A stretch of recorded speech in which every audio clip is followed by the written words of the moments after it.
Hi guys, this week we're talking about our top 5 and doing a countdown sort of thing, so just get right into that.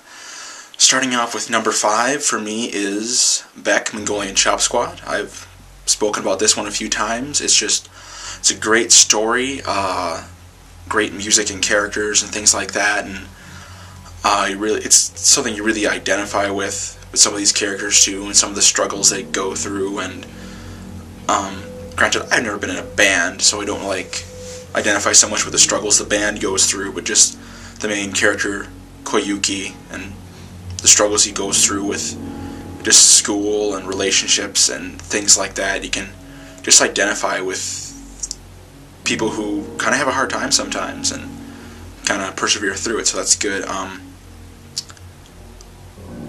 This is a series that kind of has a little bit more of a legit sub-dub argument, just because some things had to be changed for the dub just because of licensing and things like that, and it's a music anime, so they redo some of the music and stuff like that. So I'm inclined towards the dub, or sub, excuse me, which is a little strange for me. Normally I just go for the dub just so I can actually watch it rather than read the whole time, but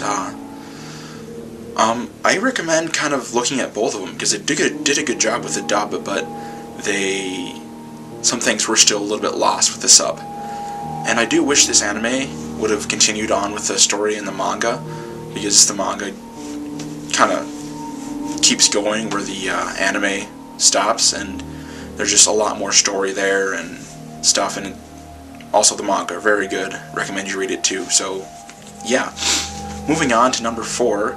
My 4th favorite, which I know I've spoken about, but maybe not as much as some of the ones above it that I'm going to get to, but Eureka 7. Again, great story, great characters, and just the plot's really good, and really get into it. It's one of those that's kind of a little bit of a slow starter, where a lot of it's just kind of setting up the world and the characters and the themes and stuff, but once the story kind of really takes off, it's very good, and I recommend you see it. I'm probably not that huge on mech anime, but I did really enjoy Eureka 7, so look into it. For number 3, Last Exile. Probably the only thing keeping this at number 3 might be my little bit of sentimentality with the number 1 and 2. I think they're all kind of on par with each other, my top 3, but Last Exile, very well made. It's gorgeous to look at. The music is fantastic.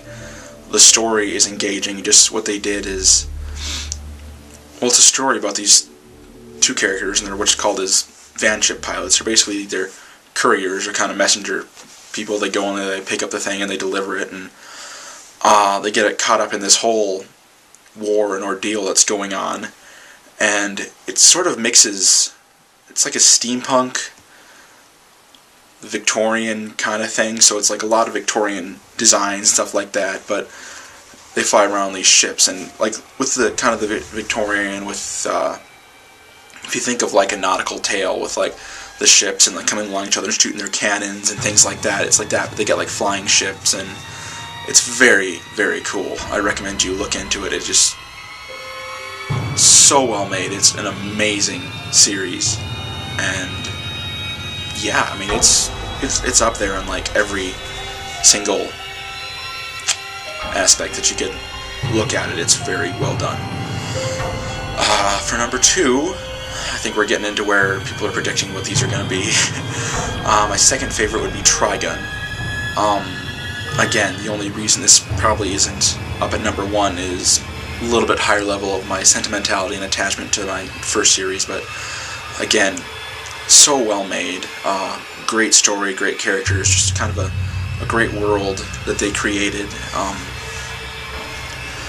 Yeah, I need to read more of the manga. I wonder if, because I read the mangas for my number 5, 4, and 3. I have a list. I posted a list like below my camera so I could read it rather than do this all the time. It's a lot more efficient, but I'm catching up on Trigun manga, but I don't think if there's a Last Exile manga that I've read it, but anyway, back to what we were talking about. Yeah, I might disagree with Brit on the ending a little bit. I think I like it, but yeah, just a great series. One of the best protagonists in anime, if in my opinion, and yeah, you definitely can get into his eternal struggles too with things he goes through, and yeah, I really love Trigun. Again, music great, story great, characters great, all that. And my number one, as people who have watched this and seen one of my videos more than twice, is FMA.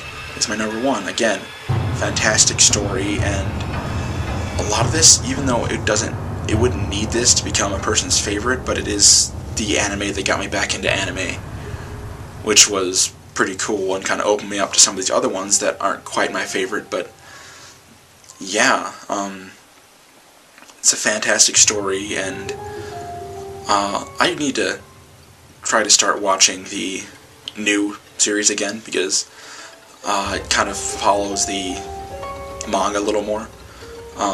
One thing you can appreciate about FMA is when the first series was made, a lot of times, you got like the manga storyline going here, and then like the anime is going along the same one, but then it kind of catches up.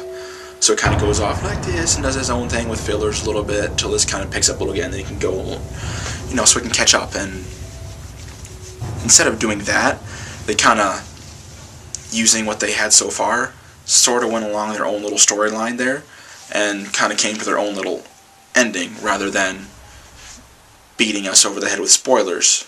Not spoilers, fillers, because some animes just go crazy with it, and it drives people crazy. And I remember when I was first watching the Bleach anime, a lot of people were like, well, don't watch episode this through this, because it's spoilers, it's pointless, and it's just annoying. And I would follow it, and because I just wanted to keep with the story, because Bleach, even though it went like really, really far, and it's still going, everything like in the manga kind of like led in to like what was happening next, and it all had to do with each other. It's not like, well, we finished this villain, oh, here's a new completely unrelated villain showing up that we have to fight and have a whole new story arc with. It was all interrelated, and the things that were leading up to episode 150 were starting at episode 1. So anyway, after my filler rant there, yeah, so I should get into the new FMA series, because it's following the manga, which I really enjoyed the manga. So yeah, those are my top 5. Again, you kind of get to see why I like certain ones, just because of story and characters and all that kind of stuff. So see you guys later, and yeah.